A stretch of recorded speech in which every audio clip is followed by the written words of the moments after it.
Without further ado, we have a couple of short interventions from colleagues. The first one from Muireann Kavanagh. Muireann, if you'd like to come up and say a few words. Muireann is a young fisherwoman from IIMRO Island in Donegal. She is an emerging voice for youth in Ireland's fishing communities, and seeing we were talking about generational renewal earlier, this year invited by MEP Chris McManus, she travelled to the European Parliament and spoke about the future of young fishers. Her activism gained attention after she penned a letter to the Fisheries Minister highlighting the struggles faced by coastal communities following the pollock fishing ban in Ireland.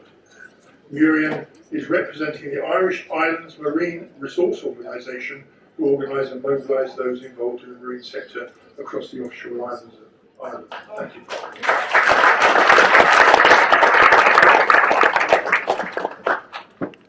My name is Muireann Kavanagh. I'm 16 years old and I've been around fishing boats since I was 4 years old.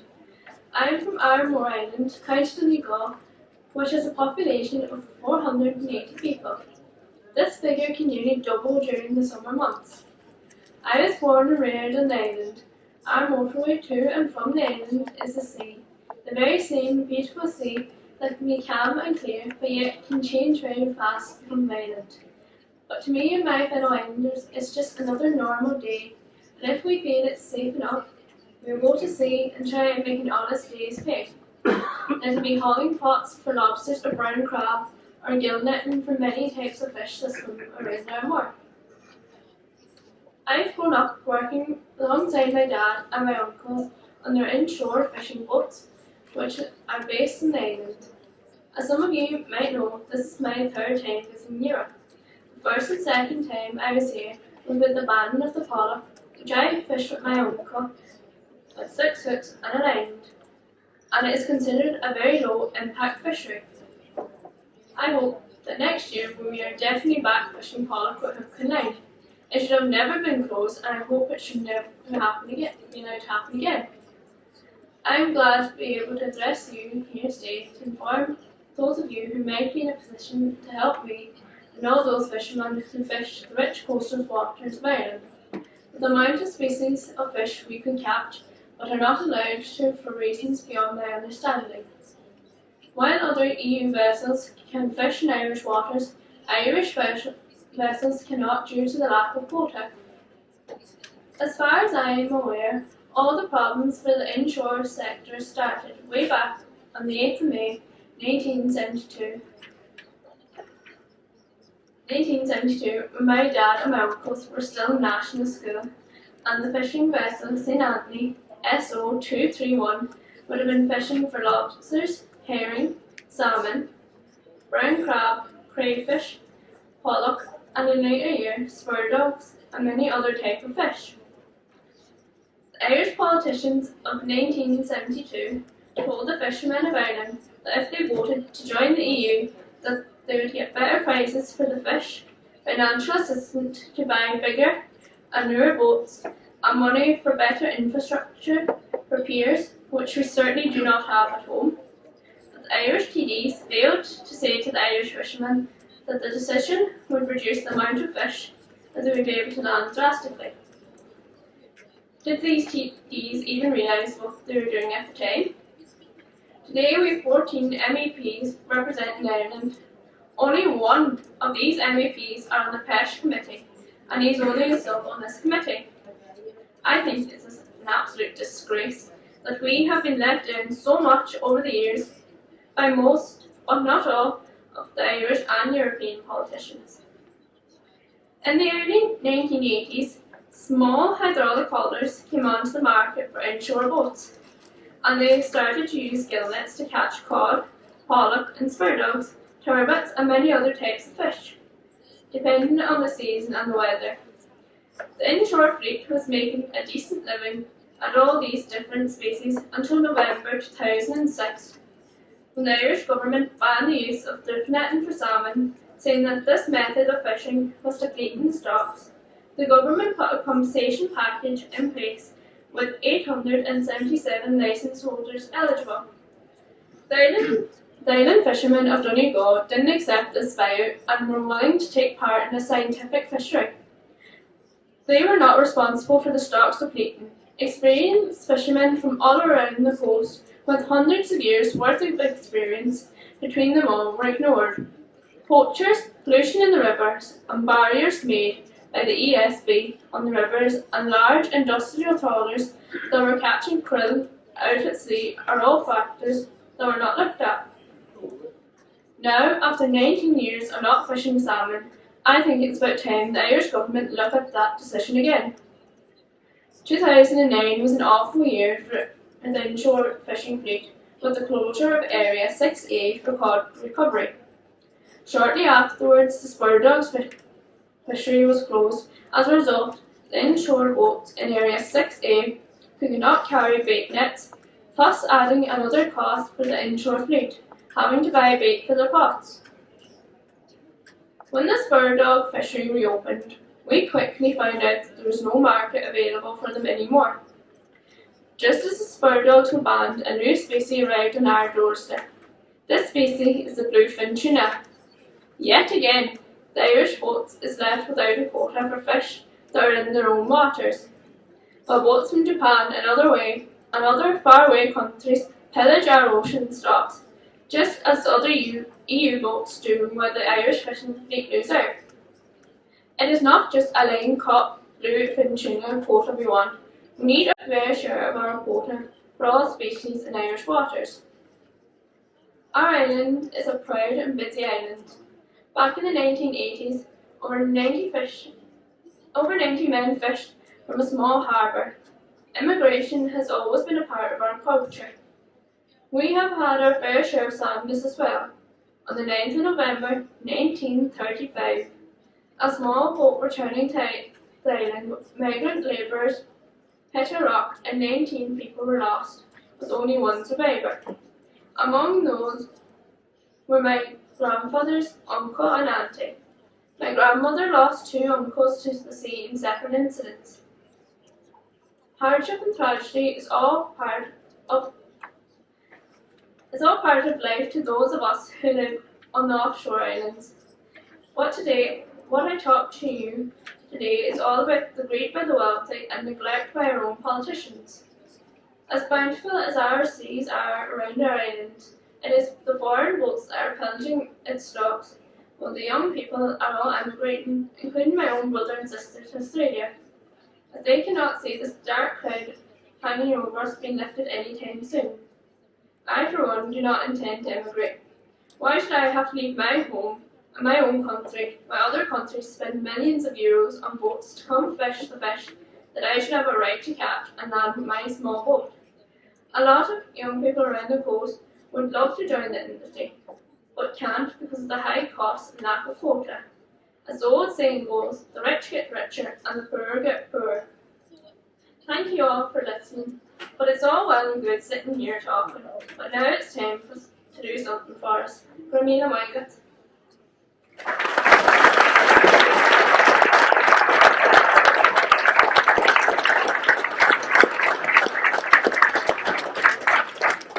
Well, if that doesn't move you, I don't think anything will. Our second speaker in this session is Gwen Pennarun. Gwen really needs little introduction. He's going to get one. He's been a fisherman since 1983, acquired his first boat in 1986, and in 1993 founded the Brittany Handliners Association and became their president in 2006. He built a second boat in 1995 and joined the board of Life in 2012.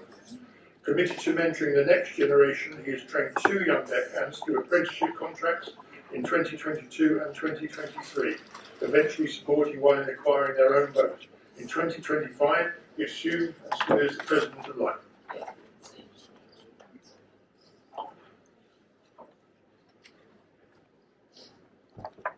Monsieur le commissaire, Madame, Messieurs les membres du Parlement européen, distingués collègues et amis pêcheurs.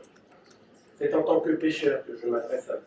Ce que je vous raconte n'est pas une histoire, c'est ma vie, c'est celle de tous les petits pêcheurs. Ce que nous vivons, affrontons et malheureusement subissons. Je me tiens devant vous au nom des membres de Low Impact Fisher of Life et au nom des petits pêcheurs réunis dans cette salle, venus de la Baltique, de la mer du Nord, jusqu'à la Méditerranée, de l'Atlantique à la mer Noire. Nous sommes ici avec un message unique et unique. Rendons la pêche équitable maintenant. Depuis plus de 20 ans, les petits pêcheurs qui travaillent de façon durable sont reconnus dans le monde entier pour ce qu'ils apportent, la sécurité alimentaire, un patrimoine culturel et vivant, des moyens de subsistance qui font vivre les communautés côtières et insulaires. Et pourtant, malgré cette reconnaissance, les petits pêcheurs européens continuent de lutter pour survivre. Trop souvent, nous sommes marginalisés par les politiques publiques, privés d'opportunités de pêche et évincés par les secteurs concurrents de l'économie. Ce forum intervient à un moment décisif, juste avant le dialogue de mise en œuvre sur la petite pêche de la Commission européenne, et parallèlement à la publication du Vademecum, un document que nous espérons voir contribuer et à corriger les inégalités dans les allocations des quotas de pêche. Monsieur le commissaire, le secteur européen de la petite pêche se trouve à un point de bascule. Sans action urgente et ciblée, une grande partie de son potentiel, les communautés qui font vivre risquent de disparaître. C'est pourquoi nous vous présentons aujourd'hui notre feuille de route, Making Fishing Fair. Une vision partagée pour garantir un avenir équitable pour les pêcheurs, pour la nature et pour les générations à venir. Nous appelons les institutions européennes à adopter d'ici 2026 un plan d'action pour la petite pêche en Europe, fondé sur les directives volontaires de la FAO pour la durabilité de la petite pêche et des politiques qui reconnaissent les réalités distinctes des activités à petite et à grande échelle. Il ne s'agit pas de créer des divisions, mais de reconnaissance. Reconnaissance que les pêches européennes sont diverses et que toute équité consiste à traiter chaque échelle d'activité de manière juste en fonction de son rôle, de son impact et de sa contribution. Pour y parvenir, nous avons besoin de mesures concrètes de la part des institutions européennes et des États membres. Des mesures qui permettront aux petits pêcheurs de ne plus être des victimes du changement, mais des acteurs de la transition vers des mers justes, durables et résilientes. Nous avons élaboré une feuille de route articulée autour de 8 points, 8 priorités. Restaurer les sols halieutiques grâce à l'amélioration des connaissances scientifiques, des savoirs traditionnels et de la gestion écosystémique. Garantir un accès préférentiel pour la pêche artisanale dans les eaux côtières et mettre en place des cadres de cogestion dans toutes les eaux côtières. Assurer une répartition équitable des possibilités de pêche conformément à l'article 17 de la PCP. Soutenir le renouvellement générationnel grâce à l'engagement des jeunes et à l'amélioration des protections sociales. Construire des communautés résilientes capables de s'adapter au changement climatique. Garantir un accès équitable au soutien sectoriel et au marché. Promouvoir l'égalité des sexes en reconnaissant les contributions des femmes et en garantissant une participation et des opportunités égales. La petite pêche représente plus de 70% des navires européens, la moitié des emplois dans la pêche et les captures à forte valeur ajoutée et à plus faible impact. Nous sommes les gardiens de la mer. Préservons les écosystèmes, nourrissons nos communautés et transmettons le savoir qui relie les peuples à l'océan. Mais sans des politiques adaptées et des ressources adéquates, nous risquons de tout perdre.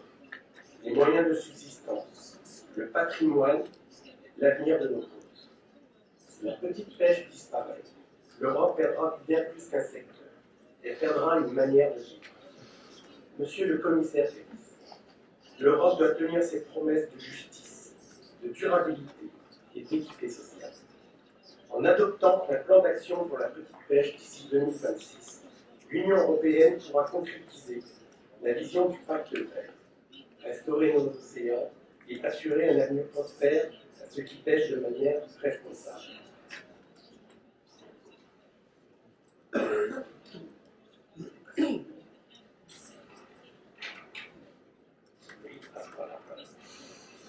Il est temps de reconnaître les petits pêcheurs, non pas comme le passé, mais comme l'avenir d'une pêche européenne durable. Ensemble, rendons la pêche équitable.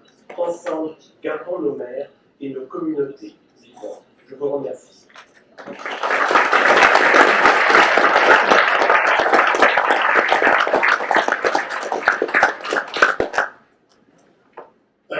both Muireann and Gwen, and it should be noted, of course, as we all know, most of us do, that sort of story, the stories of those two colleagues, is replicated right away across Europe. And I have to say, as a Brit, one of the things we still have in common with Europe is our fishery management is equally appalling.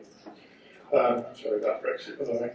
So, without further ado, we are very grateful and honoured to have the presence of the Commissioner here, Commissioner Kadis. I invite you to say a few words. Thank you so much.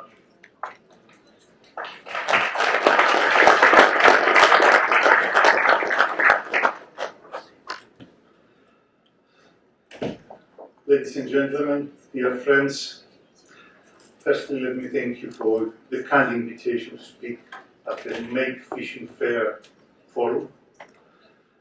It is really a pleasure to be here today among small-scale fishers, policymakers, scientists and NGO representatives from across Europe. As highlighted in the recently adopted European Ocean Pact, the small-scale fisheries sector is an important pillar of our coastal communities. However, it is disproportionately affected by major challenges, such as climate change, rising energy costs, competition with other activities for space at sea, and difficulties in accessing fishing opportunities. Dear friends, I don't have the magic wand to address immediately all these challenges.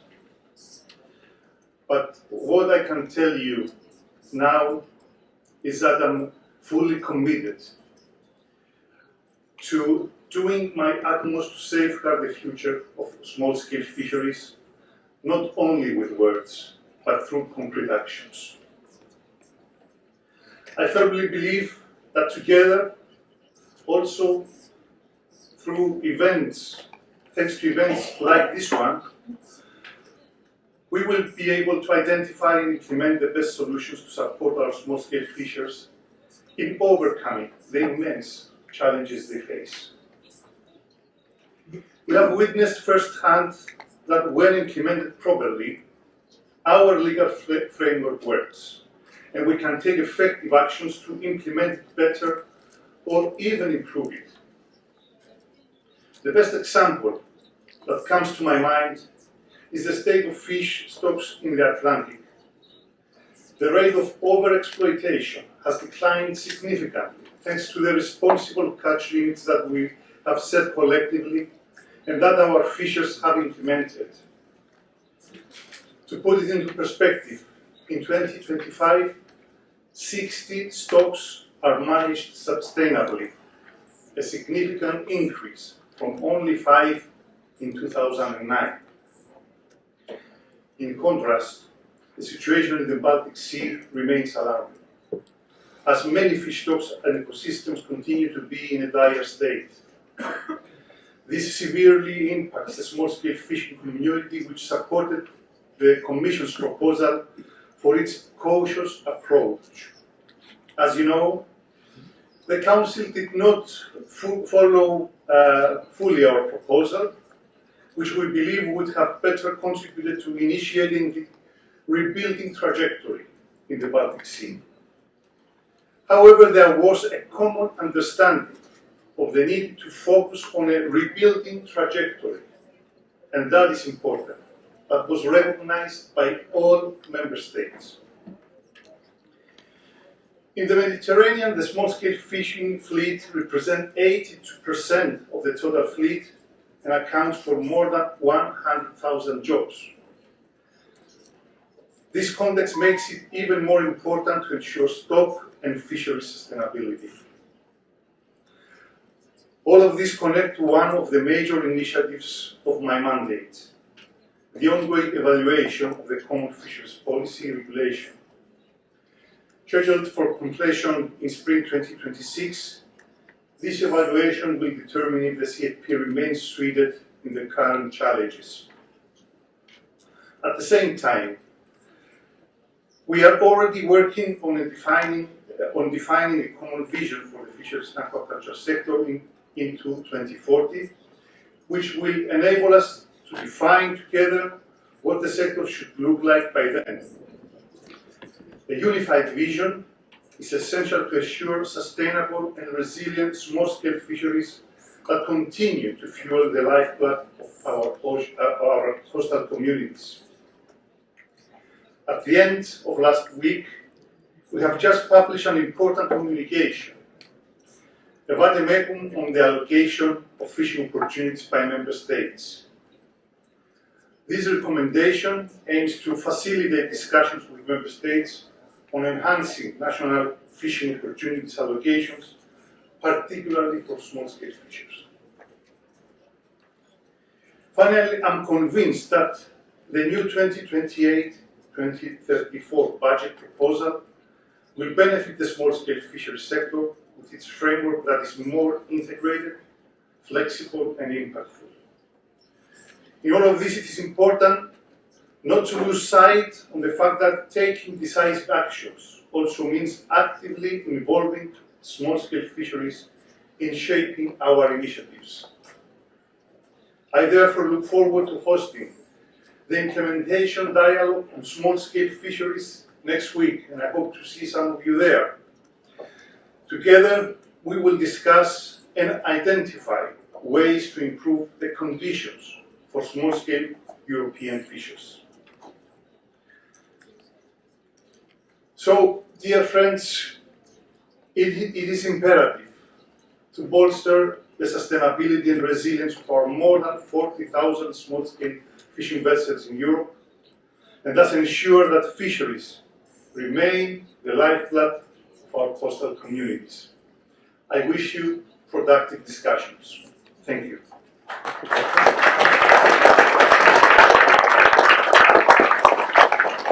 Thank you very much, Commissioner. It's quite genuinely an honour for us for you to be here. I gather you've got time for one question, which we sent through. So next week's implementation dialogue for small-scale fisheries will be an important opportunity to identify concrete solutions to ensure the sector's survival, and a clear demonstration of the Commission's commitment to strengthen engagement with the sector and aligning policy implementation with realities on the ground. The fishers here today are contributing to that process by presenting their proposals in the form of a roadmap to fair fisheries, as you've heard, to be implemented through a binding plan of action for small-scale fisheries by 2026.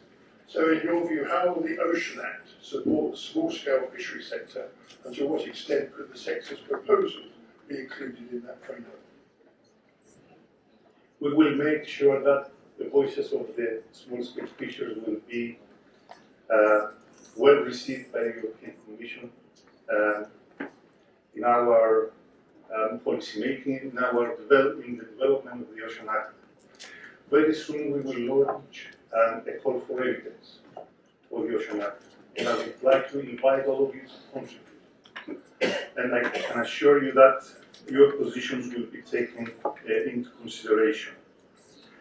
The Ocean Act is very important because it will place all ocean-related targets under one single roof, thus securing their coherent implementation and their harmony and their coordination. So it is important there to see how different policies affect small-scale fishers and promote the sustainability of the sector by coordinating the activities of all related policies under this unified framework, the Ocean Act. Thank you. So, and I would like to ask you to excuse me because we have Microfish Council, and I'm going there to discuss with Fisheries Minister, among others, how we will increase the support to our sector and specifically to our small-scale fishers. We're very grateful again. Thank you so much.